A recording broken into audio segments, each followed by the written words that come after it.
हाय guys, welcome और welcome back to my YouTube channel. This is me Harshit Gupta. आज का ये वीडियो कोई व्लॉग नहीं होने वाला है, बल्कि एक इन्फॉर्मेटिव वीडियो रहने वाली है। आज इस वीडियो में हम कवर करेंगे एक एवरेज डीयू स्टूडेंट का क्या मंथली एक्सपेंसेस रहता है। ये जो मैं आज आपके साथ शेयर करने वाला हूँ, ये कोई फिक्स्ड नहीं है कि हर बच्चे का एक्सपेंस इतना ही रहेगा। बस आपको एक आइडिया मिल जाएगा कि अगर आप प्लान कर रहे हो दिल्ली यूनिवर्सिटी में आने का, तो कितना मंथली एक्सपेंस आपका हो सकता है। देखो, जो मंथली एक्सपेंस है वो पर्सन टू पर्सन वेरी करेगा। सबका खर्चा सेम नहीं हो सकता है, किसी की कुछ नीड्स होती है, किसी की कुछ नीड। मैं खुद को एक एग्जांपल की तरह लेके चलूंगा कि मेरा क्या एक्सपेंस रहता है दिल्ली यूनिवर्सिटी में।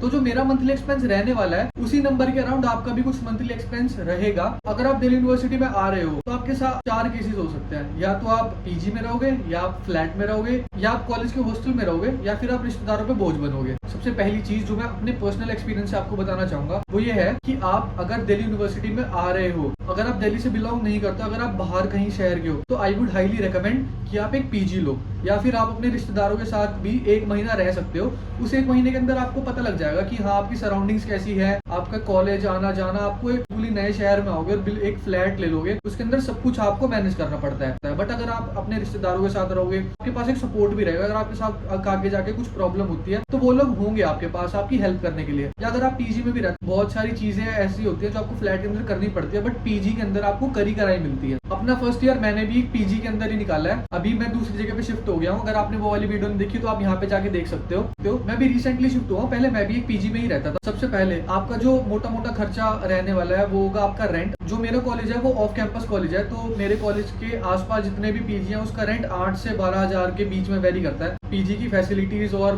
पीजी कैसा है उसके ऊपर डिपेंड करता है उसका रेंट। ऑल्सो अगर आप एक एसी रूम लेते हो तो आपका रेंट सिग्निफिकेंटली बढ़ भी जाता है, क्योंकि आपको फैसिलिटी भी थोड़ी सी ज्यादा मिल ही रही है। तो आपका 8 से 12 हजार के अंदर पीजी सॉर्ट हो जाएगा। जो मेरा पीजी था मैं 8,000 रुपए उसमें देता था, बट अभी मैं जिस जगह पे नया शिफ्ट हुआ हूँ वहाँ का मेरा रेंट लगभग 12,000 है। ऑल्सो पीजी के अंदर आपको कोई इलेक्ट्रिसिटी का बिल नहीं देना पड़ेगा, तो उस टेंशन से भी आप बहुत दूर रहोगे। बट अगर आप एक फ्लैट में रहते हो तो आपको इलेक्ट्रिसिटी का बिल, वाटर बिल, बहुत सारी चीजें वो जो अब आपको मैनेज करनी पड़ेगी, मेड के एक्सपेंस वो सब आपको मैनेज करने पड़ेंगे। तो पहले हम पीजी का लेके चलते हैं। लगभग 8 से 12 हजार के अंदर आपका हो जाएगा। हम एक रफ नंबर ले लेते हैं कि 9,000 के अंदर आपको एक अच्छा पीजी मिल जाएगा। देन जो नेक्स्ट एक्सपेंस रहेगा वो रहेगा ट्रैवलिंग का। तो आप कॉलेज से दूर रहते हो तो आप कॉलेज जाना पड़ेगा। आप कॉलेज या तो मेट्रो से जाओगे या फिर आप बस से जाओगे। बस भी लगभग आपको 15-20 रुपए आपका लेगी एक साइड का, तो आपका 30 रुपीज पर डे हो गया। अगर मैं मेट्रो का भी खर्चा लेके चलूँ तो आप बहुत दूर तो कॉलेज से नहीं रहने वाले हो, आप थोड़ा सा तो पास रहो। लगभग आपके 40 रुपीज एक साइड तो लगी जाएंगे। आप ये लगा लो 40 रुपीज आने का, 40 रुपीज जाने का, प्लस अगर आप मेट्रो से लेके कॉलेज तक या मेट्रो से लेके अपने पीजी तक भी अगर आप ट्रेवल करोगे, रिक्शा लोगे, तो 20 रुपीज आपके वो भी लग जाएंगे। तो हम लेके चलते हैं 100 रुपीज पर डे आपका लगने वाला है ट्रेवलिंग में। और एक चीज हो रहा है कि आप पूरे महीने तो कॉलेज नहीं जाओगे, तो आप ये मत मान लेना कि 3,000 रुपए तो आपके ट्रेवलिंग में चले गए। आपके 3,000 रुपए ट्रेवलिंग में नहीं जाने वाले, क्योंकि कॉलेज 4 दिन तो वैसे ही बंद रहेगा संडे को। ऑल्सो सैटरडेज में भी ऑफ रहता है। कभी कभी प्रोफेसर्स भी क्लास नहीं लेते हैं, वो खुद से भी ऑफ कर देते हैं, तो उस दिन भी आप शायद कॉलेज ना जाओ। किसी दिन आपका भी मन नहीं करेगा, आप कॉलेज नहीं जाओगे। तो कुल मिला के आप लगभग एक महीने के अंदर 20 दिन कॉलेज जाओगे, और वो भी बहुत मुश्किल है। आप जाओगे नहीं जाओगे 20 दिन, वो भी किसी को नहीं पता। हम लगा लेते हैं कि 2,000 रुपए आपके लगभग ट्रैवलिंग में चले जाएंगे, कॉलेज आना जाना। या अगर आप कोचिंग भी जाओगे देन और थोड़ा सा आपका एड ऑन हो जाएगा। तो यही दो मोटे मोटे खर्चे थे।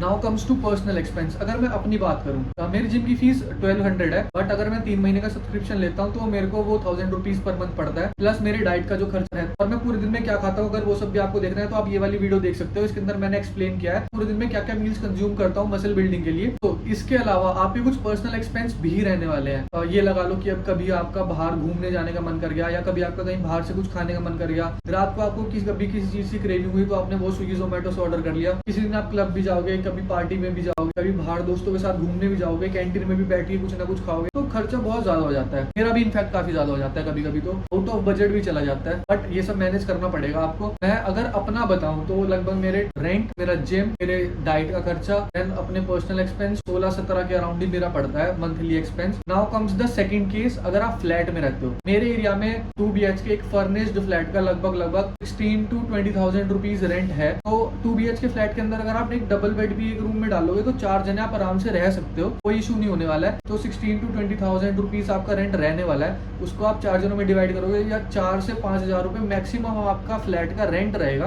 बाकी वो डिपेंड करता है आप कितने जने फ्लैट में रह रहे हो। अगर आप अकेले रहोगे तो बहुत ज्यादा एक्सपेंसिव होने वाला है, बहुत ही ज्यादा एक्सपेंसिव आपके लिए। ऑल्सो आप अकेले फ्लैट में रह भी नहीं पाओगे। आप एक महीने बाद आपको ऐसा लगेगा कि भाई बंद करो इसे, छोड़ो, भागो यहाँ। प्लस जो ट्रैवलिंग एक्सपेंस मैंने बताया वो तो फिक्स्ड रहने ही वाला है। मैं तो कॉलेज के पास ही रहता हूँ, मेरा कोई ट्रैवलिंग एक्सपेंस ऐसा लगता नहीं। बट अगर आपको फ्लैट कॉलेज के पास ना मिला, दूर रहा, तो आपको ट्रैवल करके जाना पड़ेगा। ऑटो है, मेट्रो है, बस है, काफ़ी सारी चीज़ें हैं। उसका जो भी खर्चा रहेगा यही लगा लो 2000 या 2500 के अराउंड आपका ट्रैवलिंग एक्सपेंस रहने वाला है अगर आप कॉलेज से दूर रहोगे। या फिर अगर आप कॉलेज के पास भी रहते हो बट आपने कोचिंग लगाई हुई है, कोचिंग तो दूर ही रहेगी करोल बाग वगैरह में, तब भी आपका ट्रैवलिंग एक्सपेंस लगेगा ही लगेगा। प्लस जो आपका पर्सनल एक्सपेंस है, लड़कों का तो पर्सनल एक्सपेंस फिर भी कम रहने, लड़कियों का तो कुछ ज़्यादा ही रहता है, बाकी आप खुद समझदार हो। तो अगर हम फ्लैट का कैलकुलेट करें, 4000 आपका रेंट, 2000 हम मान लेते हैं आपका ट्रैवलिंग एक्सपेंस, ये हो गया 6000, प्लस आपका पर्सनल एक्सपेंस 2000 रुपीज़, 8000, और छोटे मोटे यहाँ वहाँ के खर्चे जो आपको फ्लैट में मैनेज करने पड़ेंगे। और आप मेड रखोगे उसका भी खर्चा रहेगा 2000 रुपीज़, आप वो मान लो। आपका बिजली का बिल लगा लो, तब भी आपका 10-12 हज़ार रुपये फ्लैट में जाएगा ही जाएगा। Now comes the third case, अगर आप रिश्तेदारों पे बोझ बन रहे हो। अगर आपके रिश्तेदार हुए अच्छे तो फिर कोई बात ही नहीं है। बट अगर हुए हरामी तो भाई 1 महीने बाद तो वह आपको जीने ही नहीं देने के, आपको भगा के ही रहेंगे वहाँ से। मैं खुद अपने 1-2 दोस्तों को जानता हूँ जो अपने रिश्तेदारों के साथ रहते थे पहले, बट उन्हें वहाँ से छोड़ के आना पड़ा। आई वुड रिकमेंड कि अगर रिश्तेदारों के पास रह भी रहे हो तो भाई उन्हें थोड़ा किराया दे दो, या 1-1.5 महीना रह के वहाँ से छोड़ दो, वरना रिश्तेदारी भी नहीं बचेगी, उल्टा आप ढंग से रह भी नहीं पाओगे, जी भी नहीं पाओगे वहाँ पे। तो फ़ायदा क्या है? यही है, रिश्तेदारों के साथ रहोगे तो आपका रेंट बच जाएगा, आपका खर्चा बच जाएगा, आपका ट्रैवलिंग का खर्चा, आपका जो पर्सनल एक्सपेंस है वही बचेगा। लगभग 5000 रुपये के अंदर आपका वो भी निपट जाएगा। अगर आप मोटा लगाएं, अगर आप DU आ रहे हो तो आपका मिनिमम 10,000 रुपीज़ तो खर्चा होने ही होने वाला है। ये बेयर मिनिमम है, इतना तो आपको खर्च करना ही पड़ेगा। 10,000 तो ये मान लो आपका एक स्टार्टिंग है। मेरे कुछ ऐसे भी दोस्त थे जिस PG में मैं रहता था कि वो बस अपना रेंट देते थे, कॉलेज उनका पास में ही है, बाहर से वो कुछ खाते ही नहीं थे, वो सारा दिन घर में ही पड़े रहते थे, उनका कोई खर्चा नहीं था। मैं एक इंसान है, मैं उसका नाम तो नहीं लेना चाहूँगा, वो पूरा टाइम घर में रहता था, ना वो जिम जाता, ना उसका जिम का खर्चा, ना वो बाहर घूमने जाता, ना वो बाहर से कुछ खाता। वो उठेगा, PG का खाना खाएगा, कॉलेज जाएगा, कॉलेज पास में है, पैदल तुरंत वापस आ जाएगा, फिर PG का खाना खाएगा, रात का PG का खाना खाएगा, सो जाएगा। उसका कोई खर्चा नहीं है, कहीं बाहर घूमना फिरना नहीं, वो कहीं बाहर घूमने नहीं गया। पूरे मेरे फर्स्ट ईयर वो साथ रहा, वो कहीं बाहर घूमने नहीं गया, कहीं पे भी। मेरे ख्याल से वो 8,500 या 9,000 रुपये रेंट देता था, बस उसका वही खर्चा था, उसके अलावा उसका कोई खर्चा ही नहीं था। अगर होगा भी तो मैक्स टू मैक्स कभी वो 5-10 रुपये के चिप्स लिया आते हुए, तो वो ये लगा लो 500 रुपये और एक्स्ट्रा, तो उसका बस यही 10,000 के अंदर उसका निपट जाता था। लेकिन यूजुअली ये केस नहीं रहता, बच्चों के खर्चे होते ही होते हैं। तो मैं अपना खुद का बताऊं तो मेरा 15 से 16,000 रुपये मेरा महीने का लग ही जाता है, और इतना आपका भी लग ही जाएगा। ऑल्सो जब तक आप आओगे यहाँ पे PG के रेंट, फ्लैट के रेंट सब कुछ बड़ा मिलेगा।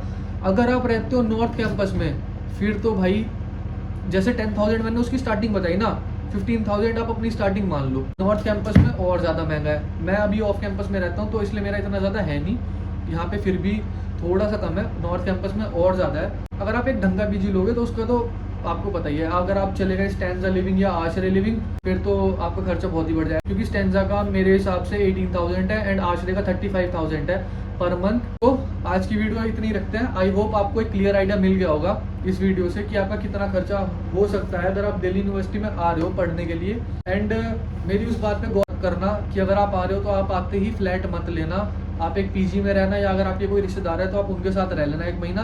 पहले आप यहाँ पे आराम से आओ, देखो, अपने एनवायरनमेंट को समझो, घूमो फिरो, थोड़ा सा आसपास देखो क्या है, कैसा है माहौल, कैसा है आपको, क्योंकि स्टार्टिंग में बहुत सारी दिक्कतें आने वाली हैं। आपको रास्ते पता लग जाएंगे, मेट्रो से कैसे ट्रैवल करना है वो पता लग जाएगा, तो उसके बाद आप फ्लैट ले सकते हो, आपका खर्चा भी थोड़ा सा कम हो जाएगा। और हाँ, एक चीज़ और, जिन लोगों के साथ भी आप फ्लैट लोगे, ध्यान रखना कि नेचर वाइज अच्छे हों, या 1-2 महीने बाद छोड़ के ना भागे, क्योंकि अगर आप 2 BHK फ्लैट लेते हो, 16,000 आपका रेंट है, एक जना वहाँ से छोड़ के चला गया तो वो 3 जनों में डिवाइड होगा, जब तक एक चौथा जना नहीं आ जाता। तो ये भी आप देख के रखना। ऑल्सो वो है हाइजीन मेंटेन करते हो, बहुत सारी चीज़ें हैं। ऑल्सो फ्लैट में खाना भी आपको खुद से बनाना पड़ेगा, या फिर अगर आप टिफ़िन भी लगवाते हो तो वो भी आपका 2,500 से 3,000 रुपये रहेगा। आपका फ्लैट लगभग 12 से 13,000 रुपये वो भी पड़ने ही वाला है। बस हाँ, ये है कि फ्लैट के अंदर कोई रिस्ट्रिक्शन होगी नहीं, वो भी आपको ढूंढना पड़ेगा, वरना फ्लैट में भी रिस्ट्रिक्शन रहती है। आपको ढूंढना पड़ेगा फ्लैट जिसके अंदर कोई रिस्ट्रिक्शन ना हो। PG में थोड़ी सी रिस्ट्रिक्शन रहती है कि इस टाइम तक आपको आना है, आपको बाहर नहीं जाना है, आपका कोई दोस्त नहीं आ सकता, ये वो बहुत सारी चीज़ें होती हैं। खाना खाना वगैरह भी पीजी का आपको पता ही अच्छा नहीं होता। खैर मैं जिस पीजी में रहता था वहाँ का खाना बहुत अच्छा था, आंटी भी बहुत अच्छी थी। और अब जिस जगह पे मैं आया हूँ यहाँ का ओनर थोड़ा ठीक नहीं है, खैर हमें क्या लेना, यहाँ पे रहता तो मैं अकेला ही हूँ इतने बड़े उसमें। तो यही था। बाकी अगर वीडियो आपको अच्छी लगे तो वीडियो को लाइक कर देना, चैनल को सब्सक्राइब कर देना। मिलते हैं अगली किसी और वीडियो में।